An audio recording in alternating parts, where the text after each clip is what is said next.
Hi, my name is Audrianna Schneider. I go by Ozzy here at UAF, and I am a master's student in volcanology here at UAF, working as a graduate student researcher under the Geophysical Institute. My hometown is in Geneseo, Illinois, so there is no volcanoes in the Midwest, so the general geology of the area didn't really fit my expertise. It's more based in sedimentary stuff, but it's a wonderful, quaint little town, and I do miss it dearly, but I do love Alaska a lot.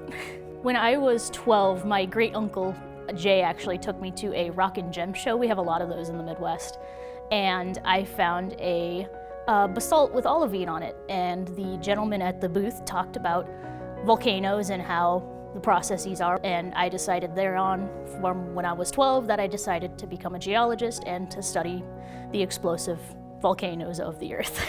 I find volcanoes very interesting because most life on Earth probably came from volcanoes. There's a lot of history around volcanoes, and I mean, when Earth originally formed, it was just volcanoes. So it's really interesting to look into the processes of these dangerous mountains around the Earth, and to look into the processes of how they affect humans, but also how they've affected history. I am currently studying Mount Churchill, which is a Holocene active volcano. It is located in the Wrangell Volcanic Field, and it is the tallest volcano in Alaska. It is currently not active. We don't have any like AVO sensors on it or anything like that. It actually has not been analyzed or monitored because it's so hard to get to. It's very remote, it's tall, there's a glacier on top, it's just really difficult to reach.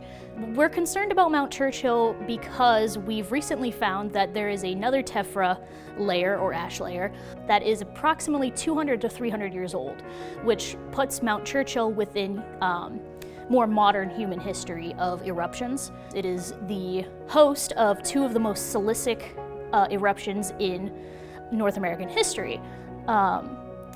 Specifically, I'm studying the eastern lobe of the White River Ash Formation, which is from Mount Churchill, and that was approximately 1,150 years ago. And I am using plagioclase melt inclusions to study the possible depth of the magma chamber within Mount Churchill. I think it's really neat that I can study this volcano without ever having to go to it, and that it's just so easily accessible for all of the ash layers that I'm using. I chose UAF based on a couple of reasons. One of the reasons was when you Google what's the best volcano study programs for universities in the US, UAF is actually like the second or third answer on Google. And I also have a friend who followed the exact same footsteps as me by going to Augustana College and then to UAF, and I actually contacted her, and her name is Amanda Lindu, and we discussed that UAF is the best for volcano research.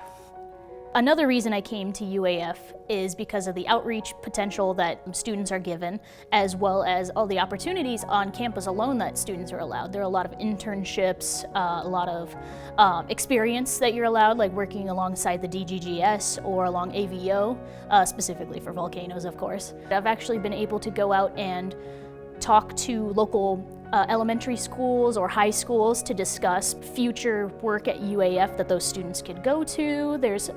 We have the Science Potpourri over in the Reichardt building. That's always a fun annual spring event. It's really fun with all the outreach events. I really like being able to nerd out about my research without having to be in the lab all the time.